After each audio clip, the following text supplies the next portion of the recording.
भारत माता की, भारत माता की, भारतीय जनता पार्टी।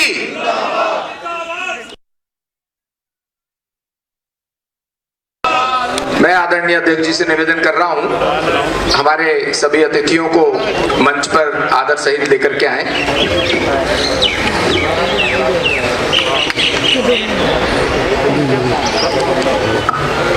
प्रदेश उपाध्यक्ष राजन जी मंच पर अपना स्थान ग्रहण करें। सुनीता कांगड़ा जी प्रदेश मंत्री हैं, वो अपना स्थान ग्रहण करें मंच पर।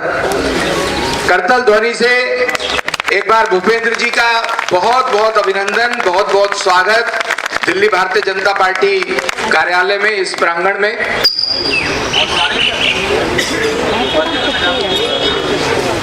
कौशल जी और भूपेंद्र गोटवाल जी भी कृपया मंच पर अपना स्थान ग्रहण करें। आज बजट आने के बाद जो ये देश के लिए आत्मनिर्भर बजट आया है, उस विषय को लेकर के आज आदरणीय भूपेंद्र जी हम सबके बीच में अपना वक्तव्य देने के लिए पधारे हैं। मैं उनका बहुत बहुत अभिनंदन करता हूं और मैं अपने प्रदेश अध्यक्ष आदरणीय आदेश गुप्ता जी से निवेदन करता हूं, अंगवस्त्र भेंट कर आदरणीय भूपेंद्र यादव जी का अभिनंदन करें, स्वागत करें। जोरदार तालियों से हम आदरणीय भूपेंद्र यादव जी का बहुत बहुत अभिनंदन करते हैं। तालियां जोरदार बजनी चाहिए मित्रों।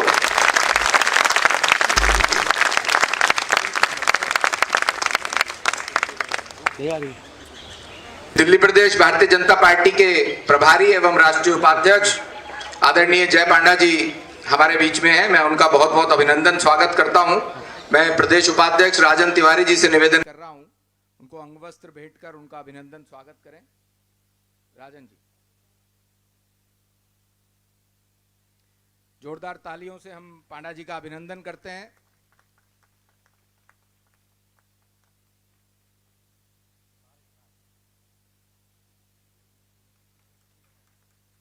हमारे प्रदेश की सह प्रभारी राष्ट्रीय मंत्री डॉक्टर अलका गुर्जर जी हमारे बीच में इस कार्यक्रम में उपस्थित हैं। मैं उनका बहुत बहुत अभिनंदन स्वागत करता हूं। मैं हमारे अनुसूचित जाति मोर्चा के प्रदेश अध्यक्ष भाई भूपेंद्र गोटवाल जी से निवेदन कर रहा हूं, उनका अभिनंदन स्वागत करें। भूपेंद्र गोटवाल जी, जोरदार तालियों से हम डॉक्टर अलका गुर्जर जी का अभिनंदन स्वागत करें।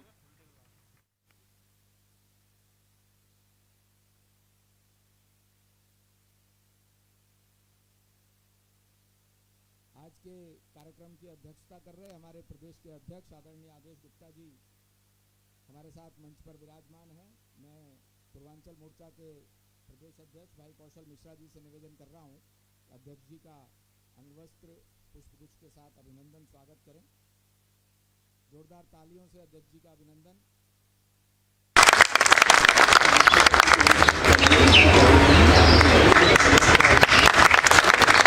दिल्ली विधानसभा में नेता प्रतिपक्ष और दिल्ली देहात की आवाज उठाने वाले, उन लोगों की हर समस्या में साथ रहने वाले हमारे पार्टी के बहुत वरिष्ठ नेता आदरणीय रामवीर सिंह बिदुड़ी जी हमारे बीच में हैं। मैं उनका बहुत बहुत अभिनंदन स्वागत करता हूं और कार्यालय मंत्री हुकुम सिंह जी से निवेदन कर रहा हूं कि उनका अंगवस्त्र और पुष्पगुच्छ के साथ अभिनंदन करें, स्वागत करें। जोरदार तालियों से हम आदरणीय रामवीर सिंह बिदुड़ी जी का अभिनंदन स्वागत करें।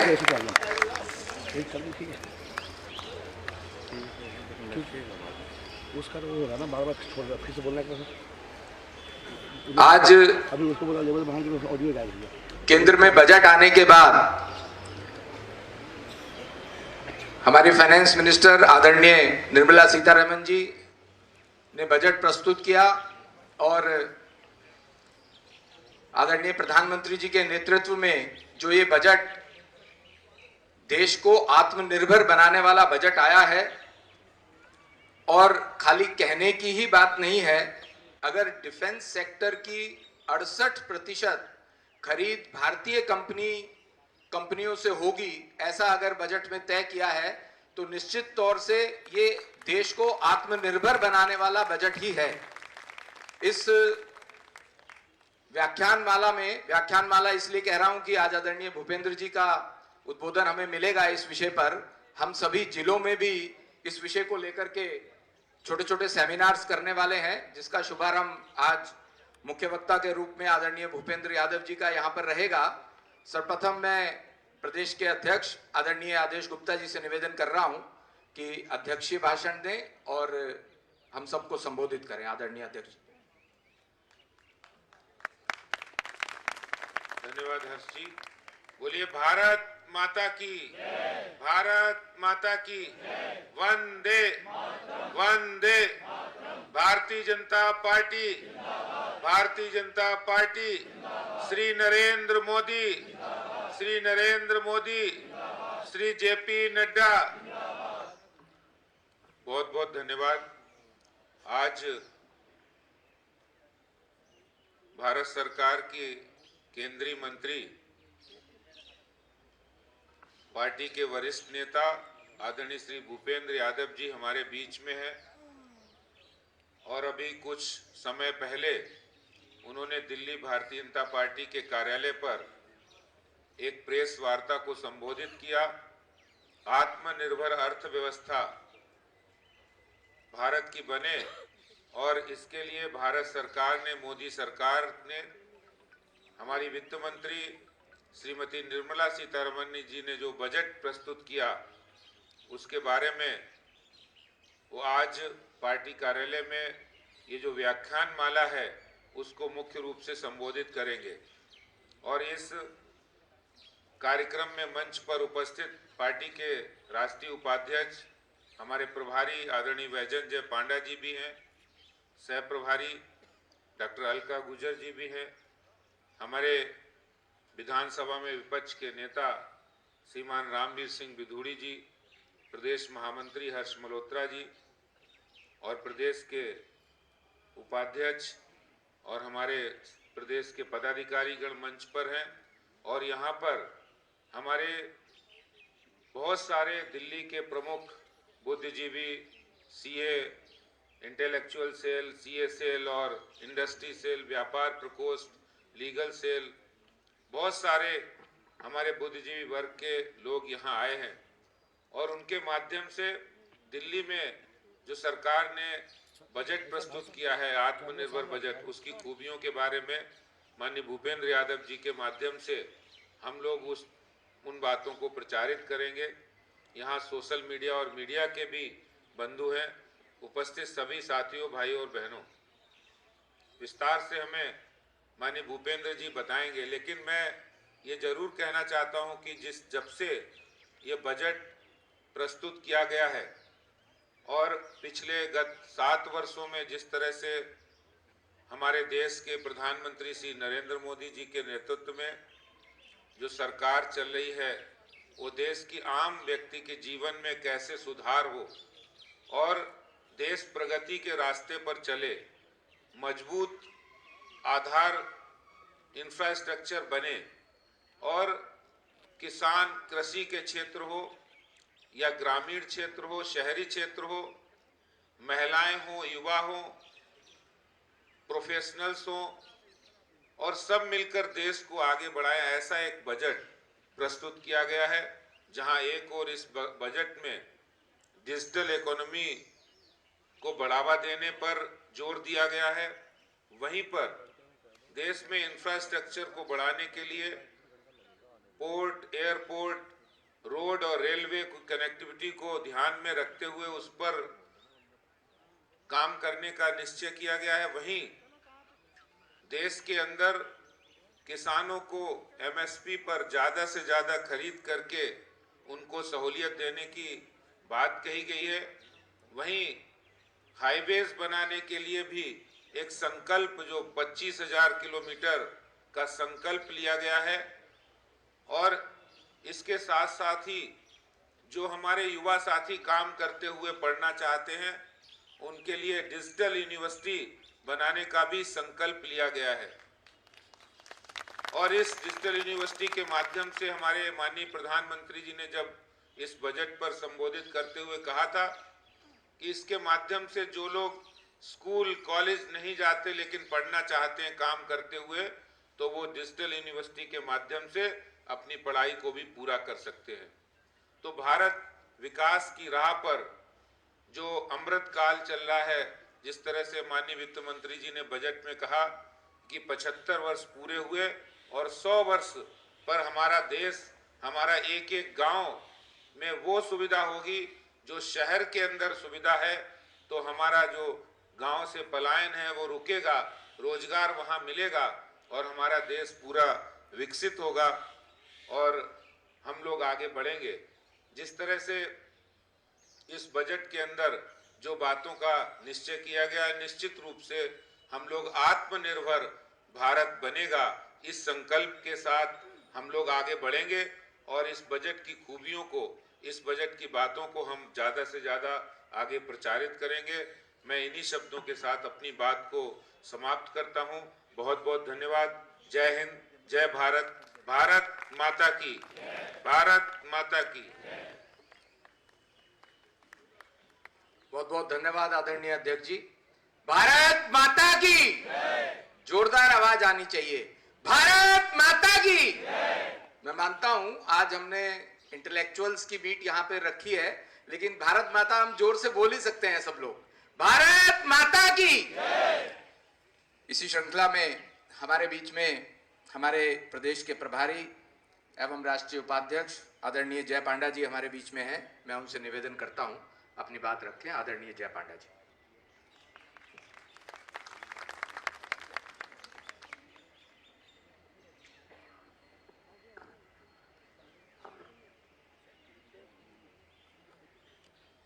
मुख्य अतिथि,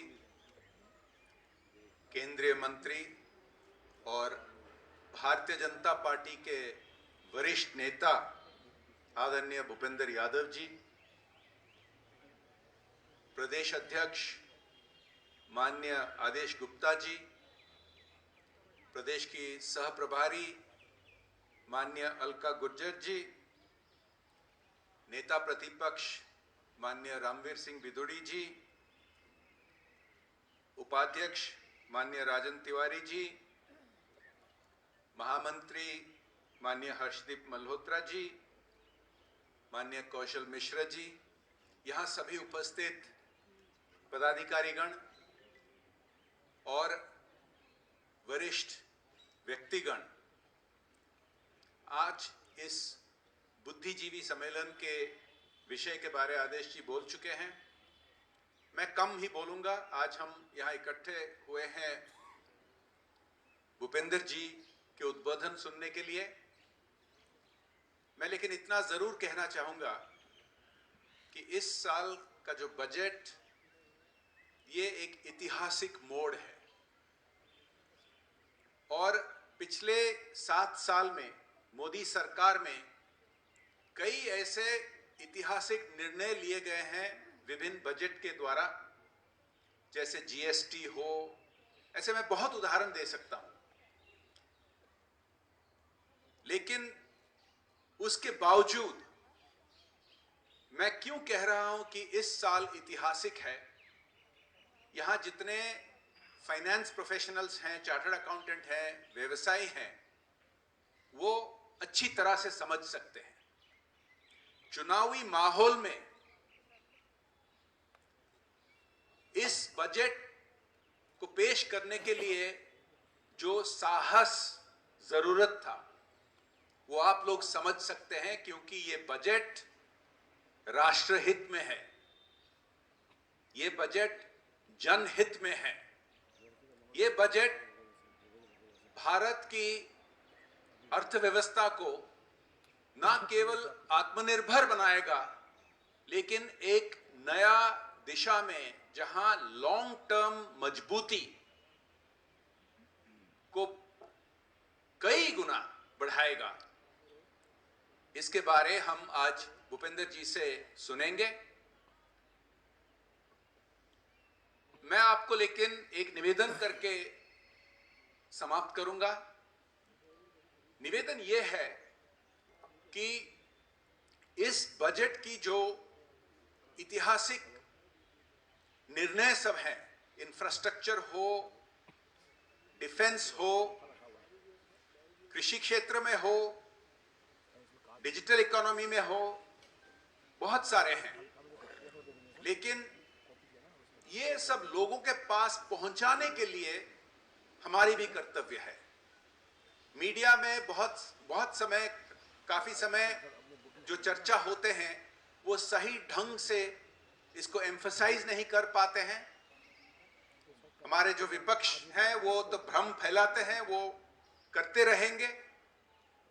लेकिन इस बजट का the historic nature of this budget, the very crucial turning point of this budget के बारे हमें जनता के पास पहुंचाना चाहिए। ना केवल भारतीय जनता पार्टी के कार्यकर्ता के नाते, लेकिन नागरिक के नाते यह हमारा कर्तव्य होता है लोगों के पास पहुंचाने के लिए। मैं और इस पर नहीं कहूंगा, मैं स्तंभ लिखता हूं। मैं आने वाले हफ्ते में मेरा एक स्तंभ निकलेगा जिस पर मैं अभी काम कर रहा हूं। और इतना ही कहकर मैं निवेदन करूंगा हमारे आज मुख्य अतिथि, वरिष्ठ नेता मंत्री माननीय भूपेंद्र यादव जी को कि वो अपने उद्बोधन रखे। भारत माता की।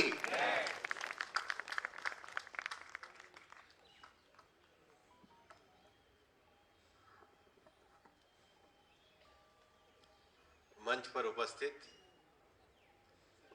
भारतीय जनता पार्टी दिल्ली प्रदेश के अध्यक्ष सम्माननीय आदेश गुप्ता जी, पार्टी के राष्ट्रीय उपाध्यक्ष और दिल्ली के हमारे प्रभारी सम्माननीय जय पांडा जी, दिल्ली की हमारी सह प्रभारी बहन अलका जी, भारतीय जनता पार्टी विधायक दल के नेता और दिल्ली के प्रतिपक्ष के नेता सम्माननीय रामवीर विधुड़ी जी, मंच पर उपस्थित भारतीय जनता पार्टी दिल्ली के सभी पदाधिकारीगण और मेरे सामने उपस्थित सभी प्रबुद्धगण, ये एक संयोग है कि आज वसंत पंचमी है और आप सभी को वसंत पंचमी की बहुत बहुत शुभकामनाएं। दिल्ली का मौसम इस महीने कुछ ज़्यादा ही ठंडा रहा है, तो आज आप सब एक साथ आए हैं तो थोड़ी धूप भी निकल गई है। और ये धूप ऐसे ही निकली है जैसे बजट में भी एक लंबी ठिठुरन के बाद आने वाले भारत के लिए एक नई धूप खिली है और उसको खिलाने का प्रयास हमारी वित्त मंत्री माननीय निर्मला जी ने किया है। और निश्चित रूप से माननीय प्रधानमंत्री जी का नेतृत्व, जो अभी जय पांडा जी कह रहे थे कि साहसिक निर्णय लेने का नेतृत्व माननीय प्रधानमंत्री जी के कारण ही सरकार को होता है। जब 2014 में हम सरकार के अंतर्गत आए थे तो देश यूपीए के 10 साल के कुशासन से त्रस्त था। आज ही मुझे सुबह किसी ने पूछा था मीडिया में, जब मेरा विषय चल रहा था, कि 2014 और 19 को आप कैसे देखते हैं और 19 के बाद की सरकार को आप कैसे देखते हैं। 2014 में जब माननीय प्रधानमंत्री जी ने सरकार को संभाला था तो हम जानते थे कि सरकार प्रधानमंत्री कार्यालय से कम चलती थी और नेशनल एडवाइजरी बोर्ड से ज्यादा चलती थी। एक ऐसी सत्ता जिसको भारत की जनता ने संवैधानिक मान्यता नहीं दी, उन्होंने सत्ता को अपने हाथ में ले लिया था। और इसलिए ऐसे लगता था कि निर्णय प्रधानमंत्री कार्यालय से होंगे या राष्ट्रीय एडवाइजरी बोर्ड से होंगे, और निर्णय होते ही नहीं थे। वो देश में पॉलिसी पैरालिसिस का युग था। 14 से और 19 के कार्यकाल में माननीय प्रधानमंत्री जी के नेतृत्व में बड़े निर्णय आर्थिक जगत में लिए गए। देश में जीएसटी जैसा कानून आया, और जब जीएसटी का कानून आया तो लोग कहा करते थे कि जिस देश में एक बार जीएसटी आई वहां की तो सरकार को जाना ही पड़ता है। दुनिया के उदाहरण जयपांडा जी हमको पढ़ाया करते थे। यहाँ पर जीएसटी आई, यहाँ पे सरकार गई, यहाँ पर जीएसटी आई, यहाँ पे सरकार गई।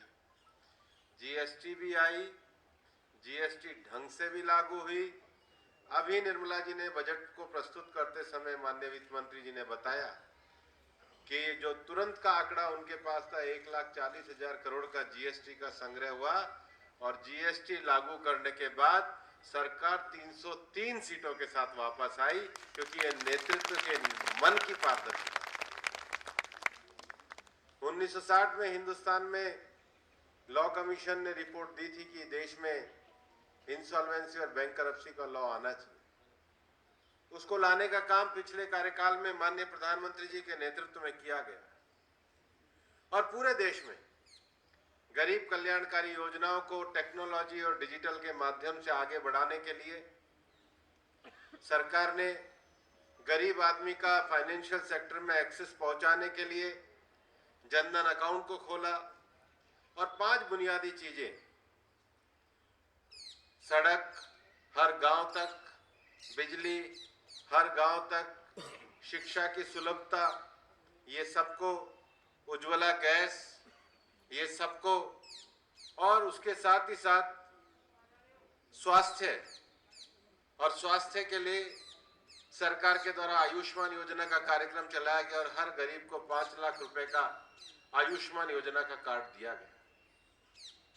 और इसलिए 14 से 19 में गरीब आदमी के जीवन में परिवर्तन करने के लिए प्रधानमंत्री जी के नेतृत्व में एक बड़ा क्रांतिकारी कदम उठाए गए, और उसी का कारण था कि 2019 में माननीय प्रधानमंत्री जी को 303 सदस्यों के साथ भारत की जनता ने एक सशक्त, संपन्न और मजबूत भारत बनाने का जनादेश दिया। और इसी का सबसे बड़ा परिणाम था कि 2019 में सरकार आने के बाद 5 अगस्त को धारा 370 को समाप्त करके मजबूत भारत की ओर कदम बढ़ाने का काम ये माननीय प्रधानमंत्री जी के नेतृत्व में किया गया।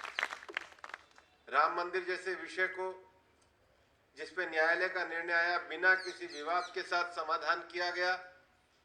लेकिन विगत 2 वर्षों में हमको पता है, सरकार आने के बाद इस सदी की सबसे बड़ी महामारी कोविड को भी सरकार ने भारत के नागरिकों के सहयोग के साथ, भारत के नागरिकों के जज्बे और माननीय प्रधानमंत्री जी के नेतृत्व के साथ उसका भी मुकाबला किया। हम जानते हैं कि 2 साल में स्वास्थ्य के क्षेत्र में इंफ्रास्ट्रक्चर को बढ़ाया गया, और न केवल इंफ्रास्ट्रक्चर को बढ़ाया गया, भारत दुनिया के उन चुनिंदा देशों में शामिल हुआ जिन्होंने अपनी वैक्सीन का उत्पादन भी किया, और दुनिया का सबसे बड़ा टीकाकरण करने का अगर श्रेय जाता है तो ये भारत को जाता है। 125 करोड़ से ज्यादा लोगों का टीकाकरण किया। कोविड की इस महामारी के दौरान जब ऐसा लगता था कि सब कुछ ठप हो जाने के बाद अर्थव्यवस्था का क्या होगा, महामारी के संकट से हम लोग किस प्रकार से निकलेंगे, ऐसे में माननीय प्रधानमंत्री जी के नेतृत्व में आत्मनिर्भर भारत का पैकेज दिया गया, और उसी का परिणाम है कि आज हमारे देश की अर्थव्यवस्था एक सही पटरी पर आ रही है। इन सारी परिस्थितियों के बीच में 2022 का जो बजट माननीय निर्मला जी के द्वारा प्रस्तुत किया गया है, वास्तव में ये प्रोग्रेसिव और पीपल फ्रेंडली बजट है। प्रोग्रेसिव इस मायने में कि हमारी आने वाली नौजवान पीढ़ी के आकांक्षाओं को और सपनों को पूरा करने वाला ये बजट है। पीपल फ्रेंडली इस मायने में कि एक गरिमापूर्ण जीवन जीने के लिए किसी व्यक्ति को अपने जीवन में देश की शक्ति बढ़ाने के साथ अपने जीवन में परिवर्तन के लिए जिन साधनों की, पॉलिसी की, नीतियों की आवश्यकता होती है, उनका भी समावेश इस बजट के अंतर्गत किया गया है। और आज हम देश में एक लंबी गरीब कल्याणकारी योजना को अच्छे तरीके से लागू करने के बाद इस स्थिति में पहुंचे हैं कि हम विकास के रास्ते को आगे बढ़ा सकें। लेकिन विकास जो है वो एक तरफा नहीं होना चाहिए।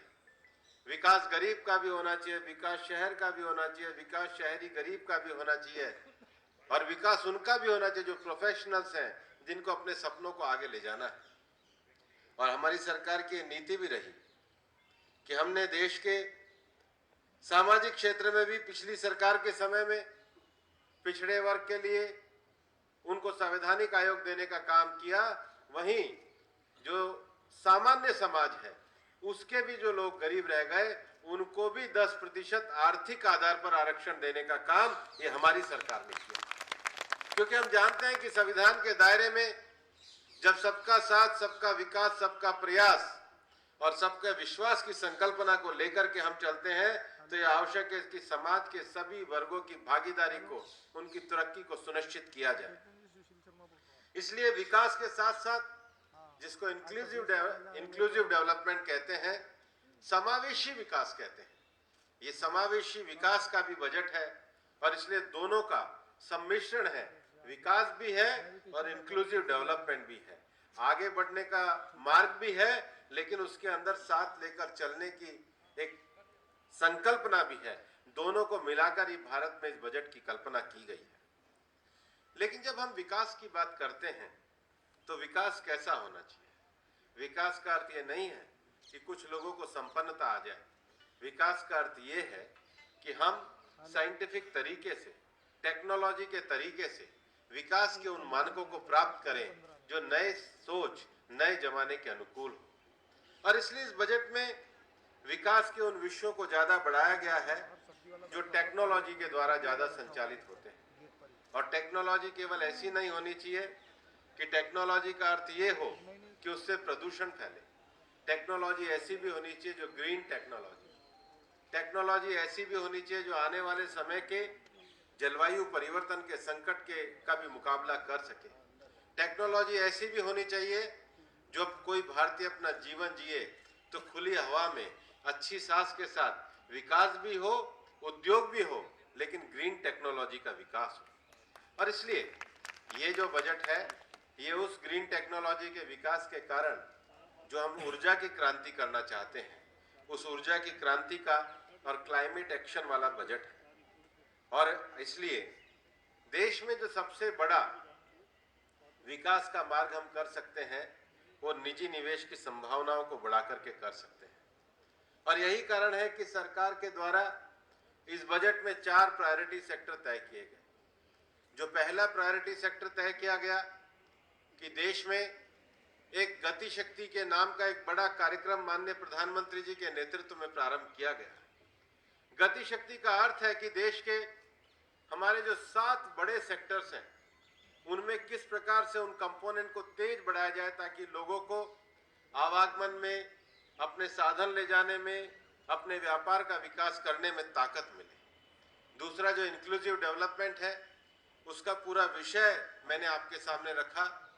तीसरा प्रोडक्टिविटी को कैसे बढ़ाया जाए और चौथा इन्वेस्टमेंट को कैसे बढ़ाया जाए। ये चारों चीजों को अगर हम किसी भी देश के अंतर्गत लेकर के जाएंगे, अगर हमारे देश में गति शक्ति भी बढ़ेगी, गति शक्ति के साथ इंक्लूसिव इन्वॉल्वमेंट होगा और अगर प्रोडक्शन बढ़ेगा और उसके साथ साथ इन्वेस्टमेंट बढ़ेगा तो वो विकास ज्यादा सहायक होगा। और इसलिए जो पहला विषय मैंने कहा है गति शक्ति। आखिर पूरे देश में हम व्यवसाय करते हैं, प्रोफेशन करते हैं, कुछ भी काम अगर हम करते हैं तो सबसे पहला विषय है कि देश में सड़कों का नेटवर्क ठीक होना चाहिए। और नेटवर्क ठीक होने का अर्थ ये है कि टाइमली प्रोजेक्ट पूरे होने चाहिए। इस देश में पहली सरकार में जो भारतीय जनता पार्टी के नेतृत्व में बनी थी, प्रधानमंत्री अटल बिहारी वाजपेयी जी को भी श्रेय जाता है, जिन्होंने अपने कार्यकाल में गोल्डन कॉरिडोर की स्थापना करी थी। और हमने देखा उसके बाद भारत की अर्थव्यवस्था में तेजी से विकास आया। और इसलिए गति शक्ति के जो 7 मानक हैं उसमें पहला सड़क है, लेकिन सड़क के साथ साथ हमारे यहाँ माल ढोने के लिए रेलवे का बड़ा नेटवर्क है, तो दूसरा रेलवे का नेटवर्क है। और तीसरा, इसलिए जब सरकार हमारी 2014 में आई थी तो देश में केवल 100 से कम एयरपोर्ट थे। आज देश में 165 से ज्यादा एयरपोर्ट है आज बिहार में हम जाते हैं, कभी पटना ही जाया करते थे, अब दरभंगा का भी एयरपोर्ट शुरू हो गया है। कभी यूपी में जाया करते थे तो केवल लखनऊ और एक आध जगह होती, आज बरेली का भी एयरपोर्ट शुरू हो गया। आज देश भर में छोटे छोटे एयरपोर्ट का जाल बढ़ाने का काम हमने किया है। इसलिए गति शक्ति का जो तीसरा आयाम है वो एयरपोर्ट है। लेकिन अगर सड़क चले, अगर सड़क के साथ रेलवे चले, एयरपोर्ट चले, तो उससे देश के विकास के मानक नहीं हो सकते। जो चौथा बड़ा विषय है मानक का, कि रेल भी तब चलेगी, सड़क भी तब चलेगी और एयरपोर्ट भी तब चलेंगे जब हमारा विदेश व्यापार के लिए हमारे जो पोर्ट्स हैं, हमारे जो समुद्री बंदरगाह हैं, उनकी कैपेसिटी का विकास हो। तो जो चौथा मानक गति शक्ति का है वो हमारे जो सी पोर्ट्स हैं, हमारे बंदरगाह हैं, उनका भी विकास हो। और पांचवा जो सबसे बड़ा विषय है कि हमारे यहाँ पर हम सब जानते हैं कि पॉल्यूशन का एक बहुत बड़ा कारण जो है वो व्हीकल पॉल्यूशन भी है। और इसलिए अगर व्हीकल पॉल्यूशन से हमें निजात पानी भी है, और हमारे अब तो बहनें बहुत कामकाजी महिलाएं जाती है, उनको भी आने जाने में, सब तो गाड़ी लेके नहीं जा सकते, इसलिए जो हमारा सार्वजनिक परिवहन है, आज देश के अलग अलग शहरों में हम लोग मेट्रो को विस्तरित कर रहे हैं। तो जो गति शक्ति का पांचवा मानक है, वो पांचवा मानक सरकार का ये है कि सार्वजनिक जो हमारा ट्रांसपोर्ट है, पब्लिक ट्रांसपोर्ट है, उसमें इम्प्रूव हो। और जो छठा मानक है वो ये है कि हमारे देश में बहुत बड़ी बड़ी नदियां हैं। हमारे यहाँ कावेरी है, कृष्णा है, गंगा है। ये जो बड़ी नदियां हैं, इसमें जो हमारे जलमार्ग है उसके द्वारा भी परिवहन अगर किया जाए तो सड़कों पे भी बोझ कम होगा। तो सरकार का छठा जो मानक है गति शक्ति का, वो हमारे जलमार्ग का है। और सातवां कि इतना अगर ट्रांसपोर्ट होगा, इतना अगर ट्रांसपोर्टर से सामान आएगा जाएगा, इतना व्यापार बढ़ेगा, तो आज के समय में सबसे बड़ी आवश्यकता इस बात की है कि उसके लिए एक लॉजिस्टिक इंफ्रास्ट्रक्चर भी खड़ा किया जाए। और ये जो सातों की परिकल्पनाओं को बजट में लाया गया है, ये मुझे लगता है कि ये नेशनल मास्टर प्लान जो भारत का किया गया है, ये बजट को प्रोग्रेसिव बनाता है।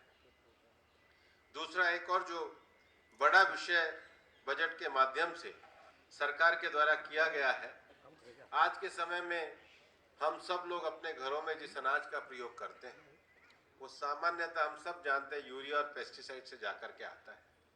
भविष्य में अगर हमें देश में नया एग्रीकल्चर सेक्टर को बढ़ाना होगा तो प्राकृतिक खेती को बढ़ाना होगा। सरकार ने आम आदमी के जीवन में, उसके स्वास्थ्य में और हमारे देश के कृषि की जो परंपरागत प्राकृतिक खेती है, प्राकृतिक खेती का अर्थ है ये हमारे हर एक के जीवन से जुड़ा हुआ विषय है।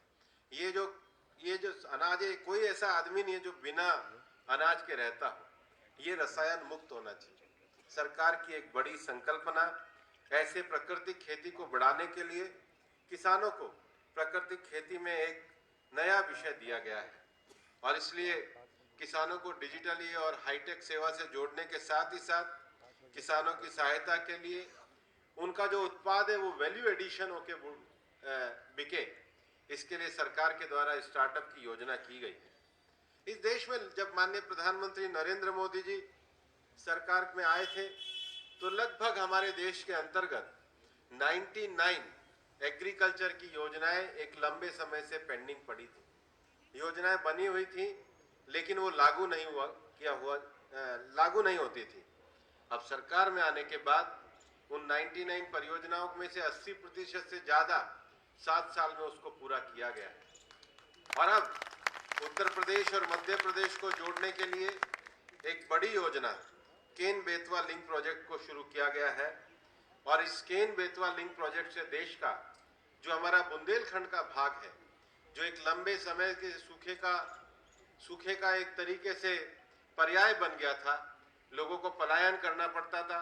हम जानते हैं बुंदेलखंड का जो भाग है हमारे उत्तर प्रदेश और मध्य प्रदेश दोनों के बॉर्डर से लगा हुआ भाग है। ये केन बेतवा लिंक प्रोजेक्ट को सारे क्लियरेंस के बाद, सारे एनवायरमेंटल क्लियरेंस के बाद सरकार के द्वारा प्रारंभ किया गया है। बजट में इसका प्रावधान किया गया है और मुझे बताते हुए खुशी है कि इसके क्रियान्वयन से 9.1 लाख हेक्टेयर जो जमीन है वो एग्रीकल्चर के साथ वापस से जुड़ जाएगी। देश का जो एक बड़ा डार्क जोन बनने जा रहा है उसको वापस से हम हरियाली कर सकेंगे। नहर आने के बाद हमने देखा है कि राजस्थान का जो उत्तरी भाग है, गंगानगर का भी रेगिस्तान का टीला हुआ करता था, अलका जी जानती हैं, आज वो देश का सबसे बड़ा उपजाऊ प्रदेश बन गया है। बुंदेलखंड में 9.1 लाख हेक्टेयर जमीन की न केवल सिंचाई होना, 62 लाख लोगों के लिए पेयजल उपलब्ध होना और 103 मेगावाट की बिजली का उत्पादन, एक बड़ी राष्ट्रीय महत्वाकांक्षी योजना को शुरू करने का काम ये इस बजट के माध्यम से माननीय प्रधानमंत्री जी के द्वारा किया गया है। विकास का जो एक तीसरा मानक है वो एजुकेशन है, और बिना शिक्षा के कोई भी देश और कोई भी समाज संपन्न नहीं हो सकता है। और इसलिए अब सरकार के द्वारा, चूंकि अब तो एक ऐसा समय आ गया कि हमारे भी बच्चों से लेकर के सब लोग डिजिटल शिक्षा में हो गए, लेकिन डिजिटल शिक्षा की कई उपलब्धताओं को देखते हुए सरकार के द्वारा यह तय किया गया है कि 1 क्लास 1 टीवी चैनल लगभग 200 टीवी चैनलों पर दिखाया जाएगा, ताकि छोटे बच्चे से लेकर के और बड़े घर के बच्चे तक अगर 1 क्लास 1 टीवी चैनल आएगा तो जिसको इंक्लूसिव विकास कहते हैं, जिसकी ताकत होगी उसको पूरी जानकारी मिलेगी और आगे बढ़ने के सबसे बड़े अवसर प्राप्त होंगे। अब जो डिजिटल शिक्षा हम दे रहे हैं उसमें आज के समय में आवश्यक है, क्योंकि कोरोना के समय तो मैं हमारे टीचर्स को बधाई देना चाहता हूं कि उन्होंने अपने हिसाब से डिजिटली कोर्स पैदा करे और उन्होंने अपने हिसाब से नए नए इनोवेशन करके डिजिटली शिक्षा करी। लेकिन आज के समय में इस बात की बहुत आवश्यकता है कि आज हमें इस बात की बड़ी आवश्यकता है कि डिजिटल में भी क्वालिटी एजुकेशन जानी चाहिए। समझाने का तरीका, बात करने का तरीका, विषय को प्रेजेंट करने का तरीका, क्योंकि एक तरफा ना हो, और इसके लिए सरकार ने अच्छी विषय वस्तु को उपलब्ध कराने की योजना बनाई है। न केवल योजना बनाई है, देश के लिए डिजिटल विश्वविद्यालय स्थापित करने की बात भी सरकार के द्वारा की गई है। और इसलिए नेशनल डिजिटल विषय को केवल शिक्षा तक न रखते हुए डिजिटली स्वास्थ्य को भी महत्व देते हुए डिजिटल हेल्थ इकोसिस्टम को लागू किया है। और उसके साथ साथ 2 लाख आंगनवाड़ियों को सक्षम आंगनवाड़ी बनाने का काम इस बजट में किया गया है। जब हम इंक्लूसिव डेवलपमेंट की बात करते हैं और जब हम इंक्लूसिव डेवलपमेंट के साथ हम कहते हैं कि right to live with dignity, dignity का अर्थ है कि आज प्रधानमंत्री जी के नेतृत्व में हम एक बात में सफल हुए हैं कि हमने 12 करोड़ महिलाओं को उज्ज्वला का चूल्हा उपलब्ध कराया है। दिल्ली में रह करके हमें ध्यान में नहीं आएगा, लेकिन जो हमारी बहनें दूर दराज के गांव में अपने छोटे से किचन के अंदर पूरा दिन धुआं में बैठी रहती थी, उनके जीवन में एक नया हम परिवर्तन लेकर के आए हैं। लेकिन अब ये स्वास्थ्य, ये शिक्षा, ये सब पहुंचाने के बाद एक और बहुत बड़ी आवश्यकता है, घर घर नल और घर घर जल। और इस योजना में अभी एक बहुत बड़ी उपलब्धि सरकार में की गई है और 2022-23 में हमारे वित्त मंत्री जी ने बजट में लक्ष्य तय किया है कि अब इसमें देश के लगभग 3 करोड़ 80 लाख परिवारों को 1 वर्ष के अंतर्गत शामिल किया जाएगा। और जब मैं कहता हूं 1 वर्ष के अंतर्गत शामिल किया जाएगा, कई बार जब मेरी बातचीत होती है तो मैं उनको ये कहता हूं कि हाँ, ये वो सरकार है जो टारगेटेड डिलीवरी में भी विश्वास रखती है और लास्ट माइल डिलीवरी में भी रखती है। आप एक तरीके से देखिए, जब हमने जनधन अकाउंट खोलने की बात करी तो हमने 1 साल में 25 करोड़ लोगों के अकाउंट खोले। जब हमने उज्ज्वला की बात करी, हमने 4 साल के टाइम के अंदर 12 करोड़ लोगों को उज्ज्वला दी। जब हमने हर गांव को बिजली देने की बात करी, 3 साल के ही समय में हर गांव तक बिजली पहुंची। इतना ही नहीं, जब हमने वैक्सीनेशन लगाने की बात करी तो 6 महीने में ही 125 करोड़ लोगों के लिए वैक्सीनेशन बना के लगाया। मैं तो आपको एक कहना चाहता हूं कि देश में डिजिटल कितनी बड़ी क्रांति करता है, उसका मेरा अपना अनुभव है। जब मैं सितंबर में अपने विभाग के अधिकारियों को कहता था कि आप लोग डिजिटली सारे मजदूरों का रजिस्ट्रेशन कीजिए, तो कई बार ऐसा लगता था क्या हम कर पाएंगे, क्या हम 10 करोड़ भी कर पाएंगे। लेकिन माननीय प्रधानमंत्री जी का नेतृत्व और इस देश की डिजिटल लिटरेसी है कि हमने 4 महीने में 25 करोड़ अनऑर्गेनाइज्ड वर्कर्स का ई श्रम पोर्टल पे रजिस्ट्रेशन करके 2 लाख रुपए का उनको एक इंश्योरेंस देने का भी काम किया है। इसको जो इंक्लूसिव डेवलपमेंट है उसको बजट में लाया गया है और आज सरकार इस बात में विश्वास करती है कि हमें ईज ऑफ डूइंग बिजनेस की ओर जाना पड़ेगा। हम जो बहुत सारे कई बार जो बहुत सारे फॉर्म भरने और बहुत सारे फार्मों की प्रक्रिया को करना, उसमें अगर हम समाधान लाएंगे तो सरकार के द्वारा ज़्यादा हम प्रोडक्शन को कर सकेंगे। क्योंकि कई बार तो इस देश में कहा जाता था कि किसी भी यूनिट को लगाने में मैन्युफैक्चरिंग को स्टार्ट करने से ज़्यादा अपना लाइसेंस लेना होता होगा। इसलिए सरकार के द्वारा इस ईज ऑफ डूइंग बिजनेस के अंतर्गत आईटी के माध्यम से एक विश्वास आधारित शासन की संकल्पना को किया गया है। और आज हमारे देश में जितना एनवायरमेंटल क्लियरेंस है उसको लेकर एक परिवेश पोर्टल है जिसको सरकार के द्वारा और कैपेसिटी को बिल्डिंग करने का काम किया ही जा रहा है और जिसको एक इंसेंटिव स्कीम सरकार के द्वारा दी जा रही है, जिसमें प्रोडक्शन इंसेंटिव स्कीम है। जितना प्रोडक्शन है सरकार के द्वारा इंसेंटिव किया ही जा रहा है। और सबसे बड़ा न्यायालयों में जो झगड़े का कारण है वो रेवेन्यू रिकॉर्ड है। रेवेन्यू रिकॉर्ड का जो डिजिटलाइजेशन है उसकी एक बड़ी योजना सरकार के द्वारा इस बजट के अंतर्गत की गई है। और इसलिए निजी निवेश की मांग को रखने के लिए अनेक राज्यों की सरकारों को ये लगता था कि हमारी राज्य सरकारों को अगर और धनराशि उपलब्ध हो तो ज़्यादा इन्वेस्टमेंट किया जा सकता है और सरकार के द्वारा ये काम किया गया।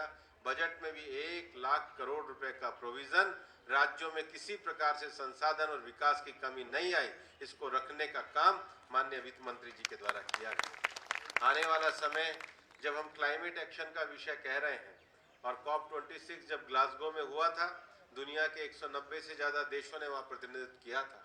पूरी दुनिया इस संकट को ये मानती है कि आने वाले समय में अगर इसी प्रकार से वर्तमान में अगर कार्बन का उत्सर्जन होता रहा तो उसका परिणाम ये होगा कि दुनिया धरती का जो टेम्परेचर है वो 2 डिग्री से ज़्यादा भी अगर बढ़ गया, पहले तो 1.5 डिग्री का लक्ष्य रखा गया है, अगर उससे आगे बढ़ता है तो हमें अनेक प्रकार के नए जिसके मौसम के चक्रीय परिवर्तन है उनको हमको झेलना पड़ेगा और उससे कोई भी अछूता नहीं रहेगा। उसके संकट में हम सब लोग उस संकट में आएंगे। जब महामारी आई तो सब लोग आए, जब तूफान आता है तो सब पे आता है, जब बाढ़ आती है तो सब पे आती है, जब बादल फटते हैं तो सब पे फटते हैं, क्योंकि प्रकृति के साथ जीने का हमारे मन में एक विश्वास होना चाहिए। और इसलिए ये इतना प्रोग्रेसिव बजट है कि इसमें एक ग्रीन बॉन्ड और ग्रीन टेक्नोलॉजी को लेकर के एक बॉन्ड की स्थापना की गई है जो विशेष रूप से देश में नई ग्रीन एनर्जी को बढ़ाने के लिए, नया ग्रीन इन्वेस्टमेंट को बढ़ाने के लिए सहायक सिद्ध होंगे। और इसलिए इस सरकार के इस बजट को मैं ये मानता हूं कि अगर मैं बजट की बहुत सारी विषयों को आपके सामने रखने का मैं प्रयास करूंगा तो मुझे लगता है कि मेरा दिया हुआ समय भी लगभग कम पड़ जाएगा। लेकिन प्रधानमंत्री आवास योजना से लेकर के इस बजट के द्वारा कई बड़े कार्यक्रम किए गए हैं। नौकरियों के नए अवसर खड़े करना, नौकरियों के नए अवसरों में युवाओं को प्रोत्साहित करना, और इसलिए इस बजट में भी हमारी वित्त मंत्री माननीय निर्मला सीतारमन जी के द्वारा एक तय किया गया है कि देश में 60 लाख से ज़्यादा नए रोजगार के अवसरों को बढ़ाने का काम किया जाएगा। मित्रों, कोई भी सरकार का जो बजट है वो उसका एक आर्थिक पॉलिसी का अपने आप में एक दर्शन होता है और उसके साथ ही साथ जो राष्ट्रपति का अभिभाषण होता है वो सरकार की नीतियों को भी बताता है। ये सरकार बहुत खुले और ट्रांसपेरेंट तरीके से अपनी नीतियों को और योजनाओं को सबके बीच में लेकर के जा रही है। आप यहाँ पर जितने भी बैठे हुए लोग हैं, आज हमारी पार्टी के प्रबुद्ध लोग आए हैं। अभी हर जी कह रहे थे इंटेलेक्चुअल लोग हैं, ये नारे की आवाज़ धीमी हो सकती है पर इनके लोग लिखने, बोलने और प्रभावित करने की ताकत नारे से भी 1000 गुना ज़्यादा हो सकती है। और मैं तो आपसे ये कहना चाहूँगा कि आज वसंत पंचमी के इस शुभ अवसर पर आप यहाँ बैठे हैं। मैं इतना तो चाहूँगा ही कि माँ सरस्वती का आशीर्वाद आपको मिले। आपका काम तो उसी पे डिपेंड है। जितना आपको माँ सरस्वती का आशीर्वाद मिलेगा, आपकी इंटेलेक्चुअल जो प्रतिभा है वो उतनी ही निखरेगी। लेकिन वो आशीर्वाद केवल अपने पास मत रख लेना, उससे बजट को पढ़ना और सब लोगों तक माननीय प्रधानमंत्री और भाजपा के संदेश को पहुंचाना, यही मेरी अपेक्षा है। धन्यवाद। जय हिंद, जय हिंद।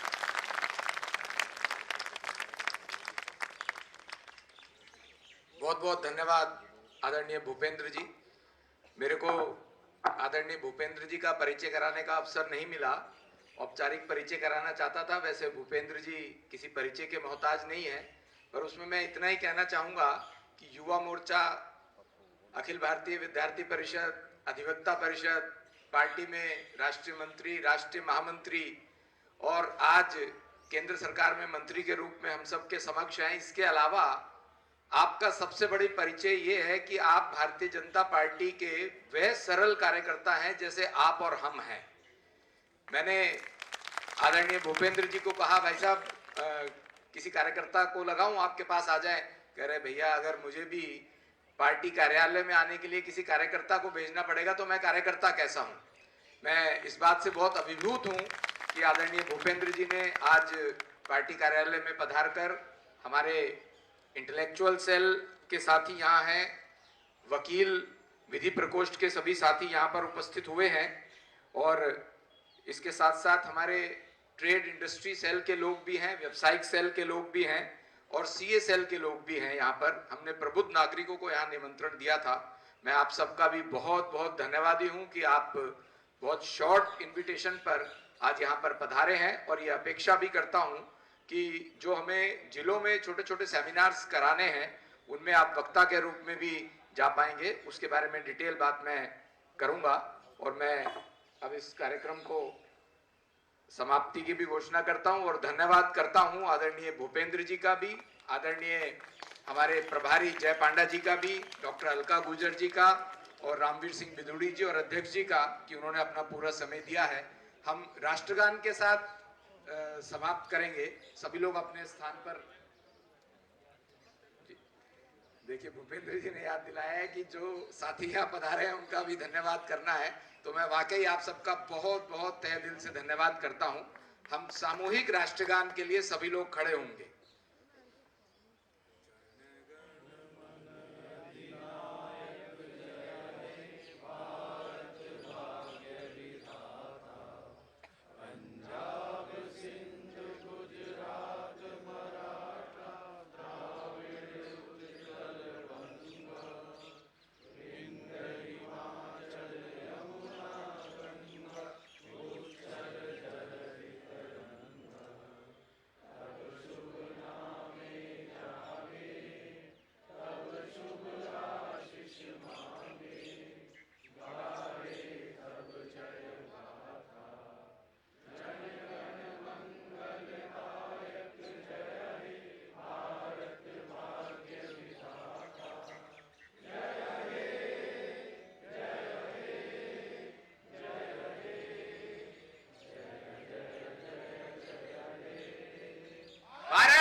भारत माता की बहुत बहुत धन्यवाद आप सब।